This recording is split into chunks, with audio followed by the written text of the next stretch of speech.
Coming up on the show, JW North wanted to break in its new stadium with a win, but Heritage had other plans. Quarterback Colton Gerhardt made his Vista Murrieta debut, while at Norco, the Larry Baker era got underway against Rancho Cucamonga. Orange, you glad we have Riverside Poly and Ramona in the Solar Series? Chaparral pounces on Valley View, and Hemet went on the road to meet Murrieta Mesa. It's not easy being green, but you are the wind beneath my wings. Now, where did I leave that ram head? Ah, yes, it's right here on the Saturday Scouting Report. The show starts now. Heritage loves HS game time. Here's Pep. Welcome to the Week 1 Saturday show as we break down highlights from more than a dozen games. I'm Pep Fernandez. We lead off the show with Colton Gerhardt and Vista Murrieta as the Broncos open their season against Downey. Pep, don't worry, I'll be back next week. What up, Holmes? Running back Keyshawn Holmes out for this one with an injury, but he says he'll be back next week against Yucaipa. The Broncos' Colton Gerhardt making his debut after transferring from Norco. Gerhardt wasting no time to show off that arm, hooks up with Jamie Nunnally for the touchdown to tie the game at 7. The Broncos' defense has a ton of Division I caliber guys, including future Oklahoma Sooner Buzzy Bolton making the stop. Downey with the ball, but they cough it up, and the Vista Murrieta Broncos are there to recover. Shannon Walsh comes up with it. So the Broncos are back in business, and business is good. Gerhardt to Colin Baker takes it down to the 7-yard line. Gerhardt would take care of the rest. He's a great runner, and we know that gives Vista Murrieta the 14-7 lead. Now, we told you Holmes was sidelined for this game, but Tito Feliciano going strong on this carry on 3rd down. Gerhardt would guide his team down the field. The Broncos did a lot of their damage on the ground, chalking up more than 400 yards as a team. Feliciano did a great job on the ground, and so did Colton Gerhardt. Breaks off this run, takes it to the house. Another Gerhardt touchdown for Vista Murrieta, and one more, this time a little longer, as Gerhardt and Vista Murrieta go on to the 66-28 victory against Downey. Once again, the Broncos get Yucaipa in Week 2. At Norco, Larry Baker made his Cougars head coaching debut against Rancho Cucamonga. First quarter, Cougars with the ball, but they give it right back to Rancho Cucamonga after the fumble. The turnover led to this. Gage Pucci to Blake Fisher for the leaping grab and the score. 7-zip, Rancho Cucamonga. Later, Norco on defense when Pucci goes 33 yards to Chase Stevens for the big gain, and that would set up this. A 34-yard field goal by Christian Casillas to put Rancho Cucamonga up 10-zip. That lead would be extended when Kieron Mayo finds the paint, and Norco found itself down 17-0. The Cougars would claw back to within 10 when Corey Young blasts into the end zone, making it 17-7. But Rancho Cucamonga wins this one 24-7, the final. Now it's on to a very special night at JW North. Let me welcome you to North's brand new football stadium. A packed house on the home side watched John Rice and the Huskies play their first game in the new digs. North hosting Heritage. The Huskies offense going to work. My guy, quarterback Joseph Garcia, to Dre Hall for the Huskies. He's all fired up, and why not? J-Dub in the red zone. The Patriots, though, come up big time. Aliva Hefo, the INT in the end zone. Hefo brings it out, has a great return, but the yards on that return would come back on a penalty. So the Patriots pinned up near their own goal from their 3-yard line. It's a Lima High Hefo. Big run here. Hefo crosses midfield and goes 50 yards on that carry. And if it's not Lima High Hefo, then it's got to be Sione Taki getting the carry here. Another big run for Heritage. And they were looking to score, but the Patriots cough it up, and North would recover deep on the other end. On Heritage's next offensive possession, it's quarterback Brett Virgil to Lima High for the big gain here. And then you follow that up with a little Taki action. A big run here as Heritage motors down the field. Same drive now, second quarter. It's Virgil to Erod. Evan Rodriguez hauls in the touchdown catch as Heritage is on the scoreboard first, 7-0. North would answer with a Dre Hall touchdown, so that pulls them within 7-6. Virgil to Taki again, as Heritage was relentless in the first half, but had a hard time showing points for it. Lima High, another big run. He is a tough customer to stop. That would set up a Tyler Baca field goal, making it 10-6, and Heritage would pull away in the second half to spoil North's special night, 38-12. Next up, the Solar Series. And that is a Ram's Head, and that was on the Poly side. Riverside Poly taking on Ramona. The Bears are in business after an early turnover. Ramona was their own worst enemy in the first half. That led to a Devontre Hale touchdown. He wears number 9, you know. Riverside Poly in front 7-0. Now it's Ramona once again on offense. The completed pass, but the Bears somehow ripped that thing away, and Quentin Johnson is going back the other way on the house call. Riverside Poly adds another touchdown. Ramona would bounce back when quarterback Damon Mays finds Henry Batista. He's out of here. See ya. Mays to Batista on the long touchdown strike. Ramona appeared to be back in this game, but the Bears quickly marched downfield, ending with his David Samuelu touchdown. And Riverside Poly would tack on another touchdown before the break. Chandler Droxland and Jeffrey Solomon on the score. Do I need glasses? Oh, there we go. Dennis Brown and his Bears led big at the half, 34-13. Third quarter now, Devontre Hale gets the call. You know he wears number 9, right? And then it's Poly with the ball again, but this time they fumble and Ramona recovers. The Rams, Damon Mays had a big game against Rubidoux in week 0, and Riverside Poly defense, though, trying to bottle him up, applying the pressure. Evan Tilliard to the sack.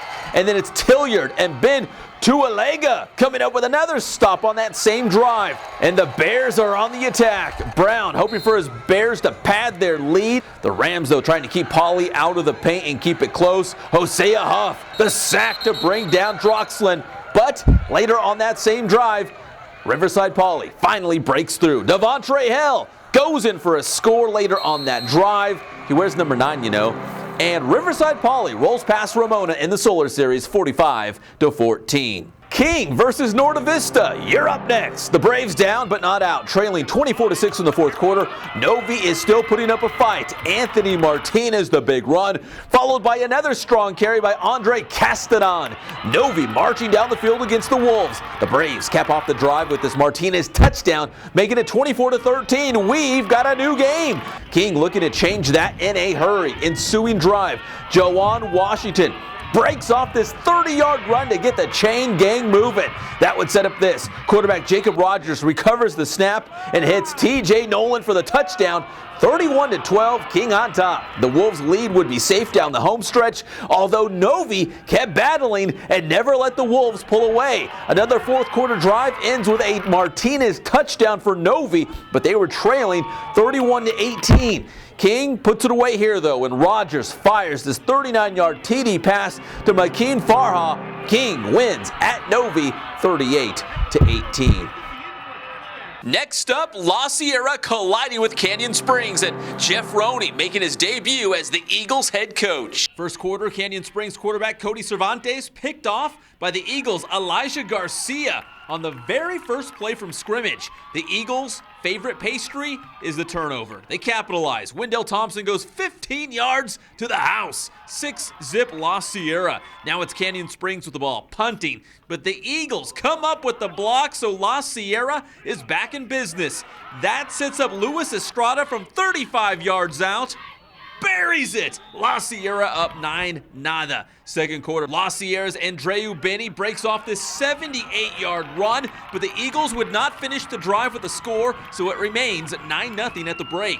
Third quarter, Canyon Springs gets it cracking. Cervantes, 44 yards to Chris Carrillo, and that leads to this. Cervantes, the 21-yard strike to A-Rod. Alex Rodriguez. The Cougars are on the board, down 9-7 to the fourth quarter, and a controversial play here. La Sierra blocks the Canyon Springs field goal attempt. The whistle is blown and stops the play, and that takes away a potential touchdown for the Eagles.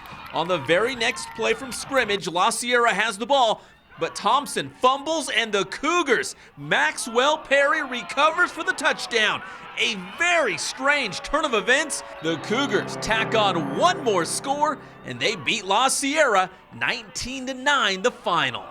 Next up, it's Murrieta Mesa taking on Hemet. Let's get this thing cracking, and we start with a Rams field goal in the second half. Then it's Hemet quarterback Justice Judge, one of the best names in the game, to Andrew Vega for the Bulldogs touchdown. The Bulldogs were hanging with Murrieta Mesa and playing some good defense too. But later on offense, Hemet with the ball, and they turn it over, which puts the Rams in good field position. Quarterback Peyton Ewell would make them pay. He's too Ewell for school. He finds Austin Salcedo for the score. Murrieta Mesa gets another touchdown on this play when Daniel Castro makes a mad dash to the house. Murrieta Mesa tops Hemet 38-23. Murrieta Valley on the road at Mayfair. The Nighthawks flying high in this one. Preston Miller finds Aaron Young for the touchdown. Then later it's Quincy Wimbish. His homies call him Q. Wimbish goes in for the touchdown. And how about another TD from your boy Q? Murrieta Valley pulling away in this one. Nighthawks back on the attack. Check out the pump fake by Miller. Everybody bites on it. And there's Hovey Teets all alone. Murrieta Valley mashes Mayfair 42-14. The Nighthawks get 2-0 Roosevelt in week 2. Chaparral on the road at Valley View. The Eagle doing his thing. First quarter, Puma's already up by a touchdown when quarterback Josiah Gonzalez gets loose all the way down to the Valley View 10-yard line. And then it's Gonzalez with a quick strike to Chris Walton for the Chaparral touchdown. 13-zip Pumas. The Eagles would answer when quarterback Abraham Nuno rolls out on the bootleg, and he's going to take this one in for the score, and Valley View is on the board. The Pumas, though, Davion Taylor breaks off this big run, and Chaparral goes back on offense and looking for more. Taylor did the work. Time to get paid. Shakes off a tackle and goes in for another Pumas touchdown. Later, it's Chaparral back on offense. Looks like a catch for the Pumas, but Valley View's Kyler Mercer comes away with the pick in there. Eagles with the ball now. Nuno feeling the pressure in the pocket. Zach Hunter leads a host of Pumas on the stop. So Chaparral goes back on the attack. Gonzalez, though, picked off by Samir Gandy. House call, pick six, Gandy man. Chaparral wasted little time, though, to strike back before the half. It's Gonzalez, the Bradley Meeks on the touchdown strike. The Pumas go on to win 47-20. Next up for Valley View is Patriot, who played on Thursday night. Patriot kicked off the season against Perris. Patriot kind of looking like the Raiders. Hopefully they don't play like them. After a Marcus French touchdown in the opening quarter, we pick it up in the second when quarterback J.D. Hernandez runs in the touchdown to make it 13-zip Warriors. Later in the second, Hernandez strikes again, this time on defense, patrolling the secondary, and he comes up with the interception. Maybe he should play for the Raiders. They could use him. Let's fast forward to the third quarter. Brandon Pacheco in at quarterback, scoops up the snap and squirts through traffic for another Patriot touchdown. 20-0 Warriors in front. Later in the third, our videographer Javier Cabrera called this his play of the night. Brought to you by the letters J and D and the number 7, J.D. Hernandez rips off the 75-yard touchdown run to the paint to give Patriot a 26-zip lead. Perris would get on the board in the fourth when Aaron Berry hauls in this pass for the score, but Patriot too much in this one. Miguel Alvarez gets the call on the carry and finds La Casa. Patriot opens the season with a 33-12 win. We switched to a 4-4 defense this year, just thinking that in our league we have a lot of running teams, so we got to get 8 guys in the box, and those guys, we got to stop the run. But the one thing we've preached all summer long and all fall camp is that teams see that and they're going to pass against us. So we got to get our hands up. We got to be able to redirect the ball and get as many hats to the ball as we can on pass plays.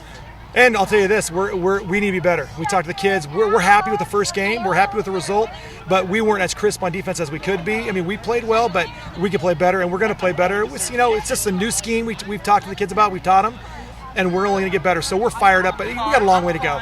Lakeside taking on San Jacinto. San Jacinto led Lakeside 15-3 with 11 minutes left in the second quarter when Mark Ramolette scores from 1 yard out, and San Jacinto's lead shrinks to 15-10. Same score later in the second quarter. Tigers quarterback P.J. Murrieta flips it to Marco Rubio, who then finds Malik Kimbrough. 54 yards on the touchdown pass, and San Jacinto goes up 22-10.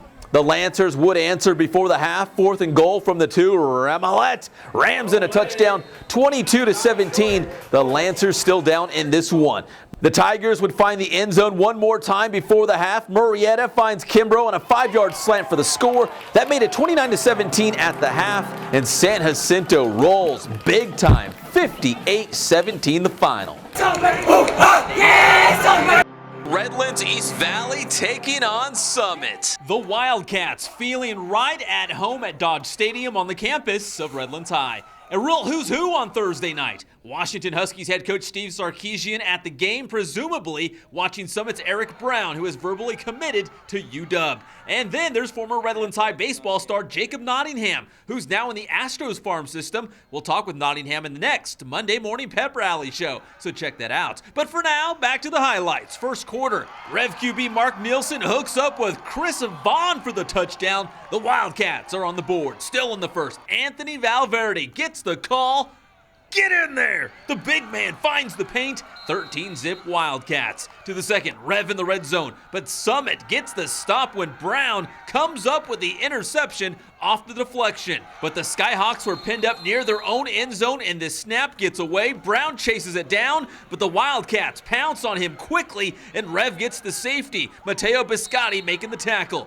Later in the second quarter, Nielsen fakes the handoff, rolls out, and hits Zach Douglas, who trots down the sideline and goes in for the touchdown. 21-0 in the second for Rev. The Wildcats used a big second quarter to pull away. Nielsen calls his own number. How do I put this? He's kind of a big deal. Nielsen's TD run makes it 28-zip. Then it's Jacob Diaz on this scoring scamper. Rev hung 30 on Summit in the second quarter alone to go up 43-zip at the half. The Wildcats go on to the 50-0 victory. Rev looking strong heading into its Week 2 showdown at St. Bonaventure. Fontana on the road at Moreno Valley. The Vikings entered the field for the second half holding a 13-10 lead. It was close. Moreno Valley's Anthony Burial, or Be Real as I like to say it, runs for a big gain in the second half. The Moreno Valley defense stopping the faux high run on this play.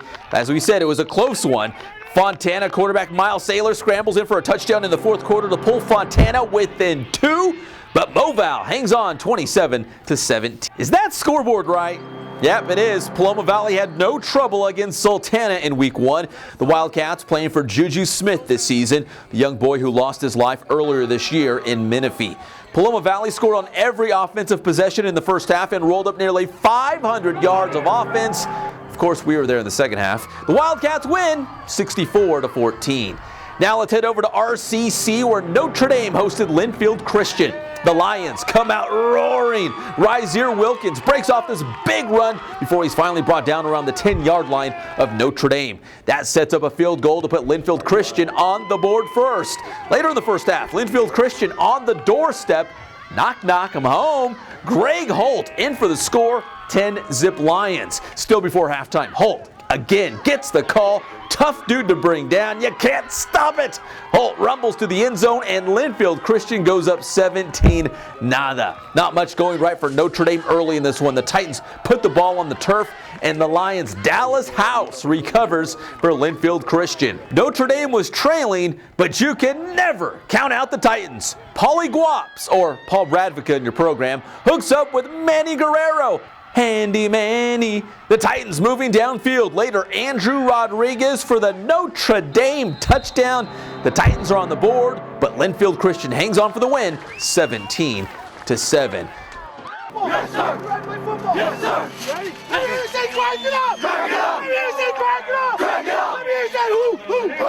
Let me hear you say who, who! Next Next up for Notre Dame will be Calvary Murrieta. Warriors head coach Brad Schwab leading his team against Riverside Christian in week 1 in their season opener at Temescal Canyon High School. Calvary Murrieta used a safety, a field goal, and an early touchdown to jump in front of Riverside Christian in the first half, and the Warriors never looked back. Calvary Murrieta goes on to the 26-7 victory against Riverside Christian in week 1. Well, that will do it for a busy week 1 here on the Big Saturday Show. Thanks for watching. I'm Pep Fernandez, and we'll do it again next time on HS Game Time.